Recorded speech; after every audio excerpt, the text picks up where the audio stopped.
Siamsiaya, Asa Eucalyptan Chilea San Laquangan. Good day, my friends and family. My First Nation name is Eucalyptan, and my English name is Butch Dick.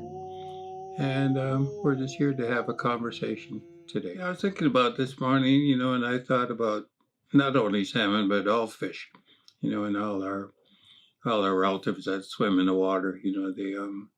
They're all important. And that brings back memories of, I guess, living down in Saanich. And we used to go fishing minnows and perch down at the wharf down there. And I think the owner was Jimmy Gilbert, but he used to allow us to go down the wharf with our little hand lines and we'd jig for fish down there. And of course, we'd use pile worms for the bait. And usually, a lot of people don't remember the old green line that we used to use for fishing minnows and perch. But we used to catch a lot of perch down there. And it became something that we did just about every other day. It was a fun thing to do. And it also allowed us to bring fish home, to cut up and eat. And that was my earliest memory of fishing. Of course, there was some commercial involvement because we used to bring them downtown and sell the perch down in Chinatown. And we used to sell out pretty quickly down there. My second memory of fishing is probably with my late brother, my oldest brother. He used to bring me fishing out in Esquimalt Harbor. And we used to fish in the nighttime. And we used to fish for black bass with a hand line again. So I was using hand line. We never ever had fishing rods or that sort of thing. Of course, we used to catch so much that we'd, pass them around the reserve that people that wanted them. And of course, would bring them home and usually cut up a few and fry them right away and have a late night snack. And when you think about salmon and the importance of salmon to us, we used to fish at Gulfstream with a gaff hook. And we used to buy probably a gaff hook for about $2, I suppose it was, at the hardware store. And we used to also do that up in Souk at a place called the Manuel Creek, where we used to go hooking up there. And the same thing, we used to hook a lot of fish when there was a lot of fish in the creeks and the rivers. And never had any problem as far as hooking enough fish to bring home and smoke. And I was always told, you got to watch what kind of fish that you hook in the river. You can't hook the ones that are not really looking very good. And I always have a funny story about coho that I seen. And the coho was a real big prize in the river. So I spent, half my time up there chasing the coho up and down the river. And my late brother used to tell me not to hook the big ones because they drag you down the river. And of course, I didn't listen. And I ended up being dragged along the bank of the river. My brother had to come and grab me. But we did get that fish in. So fishing has changed a lot, in our community. It's no longer, do we go fishing on, out in boats or that sort of thing, or at the rivers. I think some Saanich people and a very few of our family, really go out to Gulfstream and hook fish anymore. So that's, I think, the salmon story is really vital to us because, we look at salmon as a family, and the trees are family, and the birds are family, everything around us is family. And then we had to be really careful about, how much we took of each. We'd only take what we need and smoke that and get ready for the winter months. So that was a part of we used to never think it was really hard work. It was more fun than it was hard work. When I talk about things changing, it's there's a lot of things that kind of add to salmon disappearing and some of our resources disappearing. It's because, overfishing, of course, and logging, unfortunately, has a lot to do with the streams and the creeks that feed into the ocean and destroys, I guess, salmon spawning grounds. And that's where my real concern is, that we don't know really what we're going to leave for our children or their children, our great grandchildren, because things are going to change by the time they're growing up and ready to do this. And it really scares me that the only fish that we'll know is either Atlantic salmon or canned salmon, but they won't know where it comes from. So that's a fear of mine, and that's why I like to speak so much about the environment and the ecosystems and habitats and biodiversity. All those things are very vital for young people to understand. And if we don't know all the salmon family, then we should find out. We should find out about salmon spawning, where they spawn, and how that all takes place. Young people need to know. And we talk quite a bit about young people really not knowing, what's out there. And I guess out on the land kind of programs really teach them that, because it's experiential learning that is extremely important at this date. So we've got a lot of work to do as far as making young people aware, but then it's up to young people to carry that forward. And I know they can. There's so much potential out there. And it's not up to us as First Nation people to pass that word along. It's up to everybody. And it's young people have to become involved, not only about salmon, but everything else in this world that we should be looking at, because climate change is going to change our world. And young people need to know about how that's going to change. Yeah, mainly around this area is Chum and Coho. There's been coho runs in this area that take place right in this Esquimalt Harbor, but last year wasn't that good. But we also go to places like Sycam to go fishing off the spit down there, where you can catch a lot of coho. And we used to go down there and it was a lot of fun. This is where we didn't use hand lines, but we used rods and cast from the shore. And it's not only relaxing, but it's fun. If you catch some, then it's worthwhile. But other places, of course, is the easy waters around here. We could go up to Beecher Bay, and if we got a boat, we could go out on a boat and go trolling out there. But other than that, there's not very many places that we can go fish around here, because not many of our people have boats.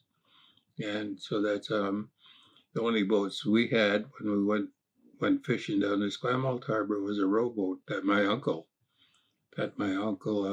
let us use. We used to borrow it. And I always talk about when me and my brother went fishing one night. It wasn't too bad when we first started, but it started getting rough out there, and to the point where I couldn't convince my stubborn older brother that we should go into shore and just forget about fishing that night. But I think being stubborn kind of runs in our family. So we ended up, I guess, beaching the canoe because it got too rough for us to get around the point. So a lot of accounts like that, are good things to remember and good experiences to remember.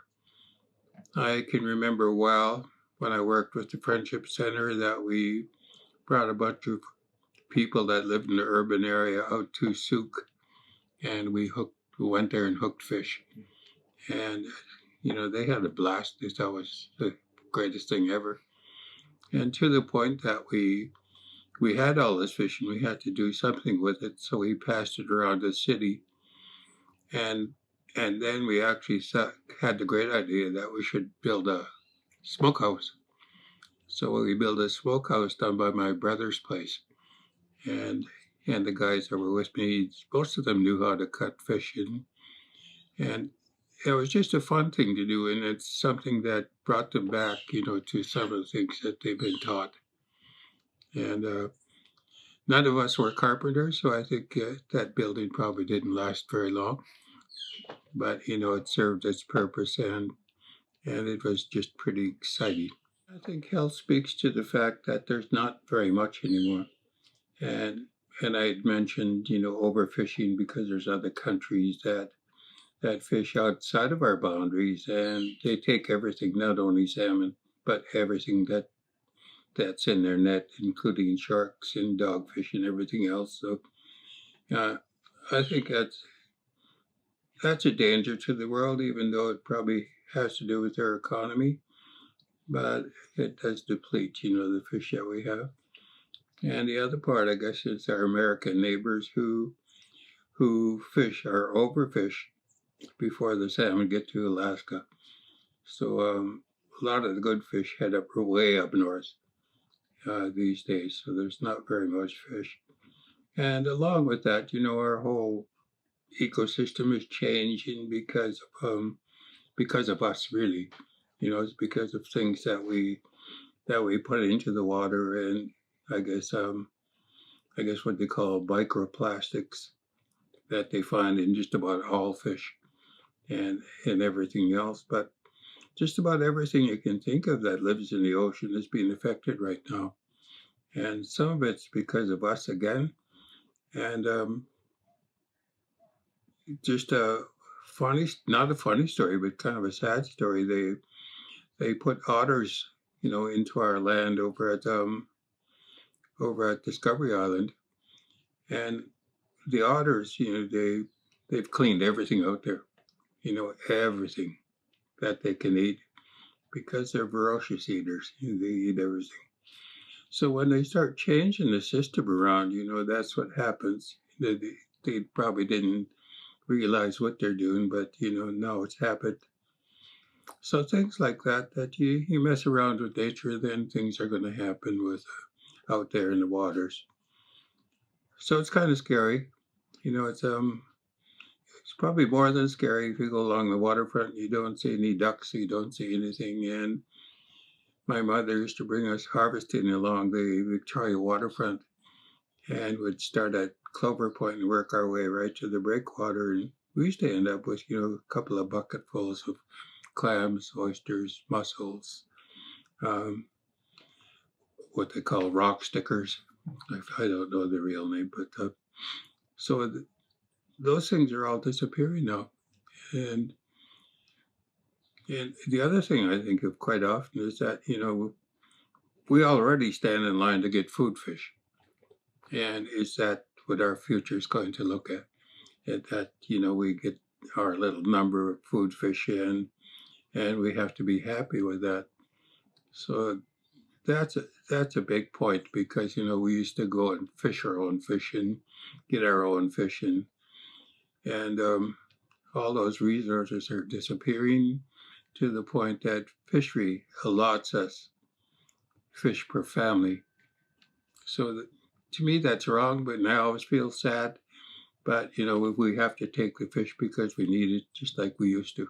When you brought up on salmon, that's, it's one of those things that are vital to our lifestyle. And until I was 16, we never started eating, I guess, what we call white people's food. And up till then, we just lived on fish and anything from the ocean, or we had a nice big yard with apples, pears, and plums. So we used to always have that, and preserves. And everything was about preparing for the next few months. So if you were preparing for the winter months, then you dried a lot of fish or smoked a lot of fish. And we used to have a big tub of saltfish always. And that could be codfish, halibut, or chum salmon. So we always had something to eat, along with the usual staples that we had. Yeah, I think we have a lot of stories, particularly about salmon and the how we came to be, that came to be our box of treasures, because it is one of them along with Camus and our teaching and things we use in our teaching, and salmon is definitely part of that.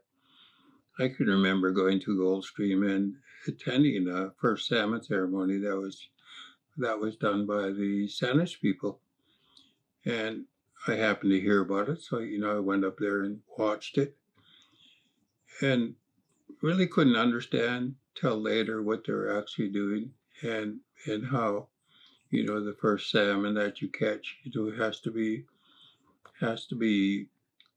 given back to the waters so that you could sustain salmon for the rest of your life and their life, and how you should have to take care of the rivers that they live in, because the rivers and ocean are their home, and and we're not doing a very good job of that right now, and there's a lot of ways that we could improve, but respecting salmon as they do in places like Walker Creek and Colquitt's Creek, where they have the salmon habitat there, that's really pretty impressive, because you can see the coho that actually go back Colquitt's Creek and the very few salmon that go back to Walker Creek.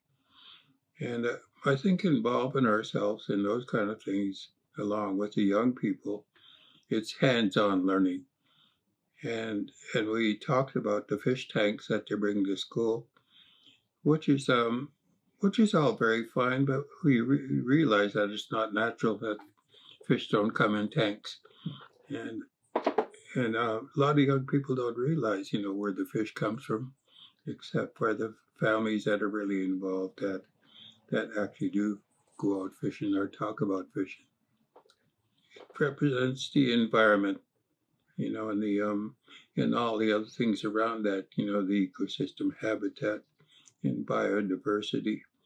That I began thinking about that when I designed a print, that was called the Salmon Cycle, and a lot of people got really excited about the design, because they said it has a lot of emotion, it tells a story, and each person has their own story according to what they've heard or seen.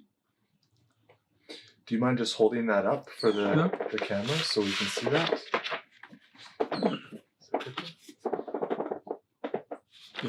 As an artist, those kind of things that we do. And to come up with a design like that, probably I redid it, I don't know how many times. And to each point you say, well, I'm not really satisfied, I want to do it over again. So that's, as an artist, of course, nowadays they do that on a computer, but, I'm very old school.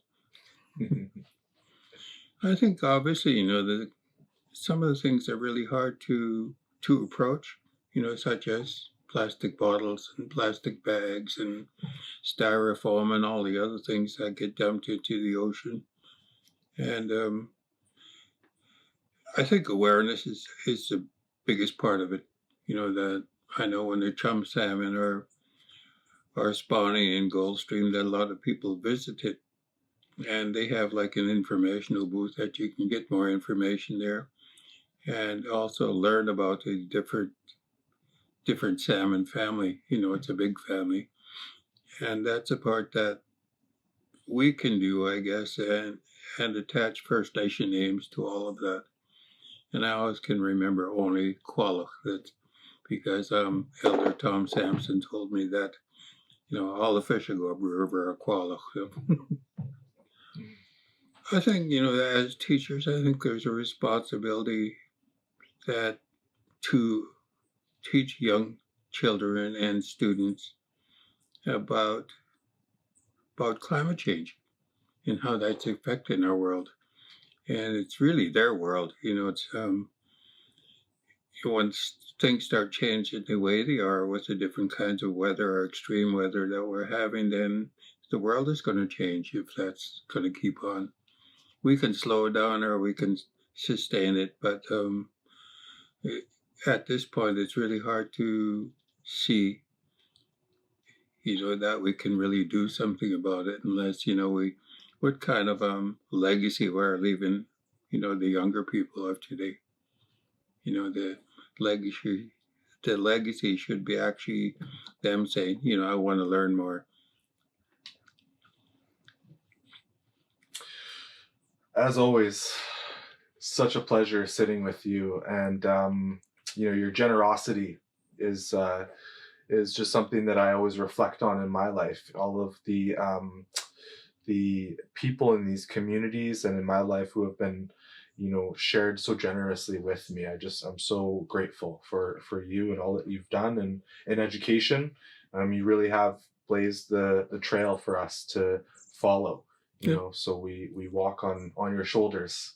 Yeah. I'm just always so grateful to have the time to sit and chat with you. So I just want to raise my hands and say Haich I did bring you a gift, and since it's all about salmon today, I brought you a jar of sockeye that I made. Cool. So I have to run up to my car and grab it, but Okay. I just wanted to let you know that I'm really really appreciative of your time and Sure. and your sharing and your generosity. Good. Thanks, Chuck. Thank you.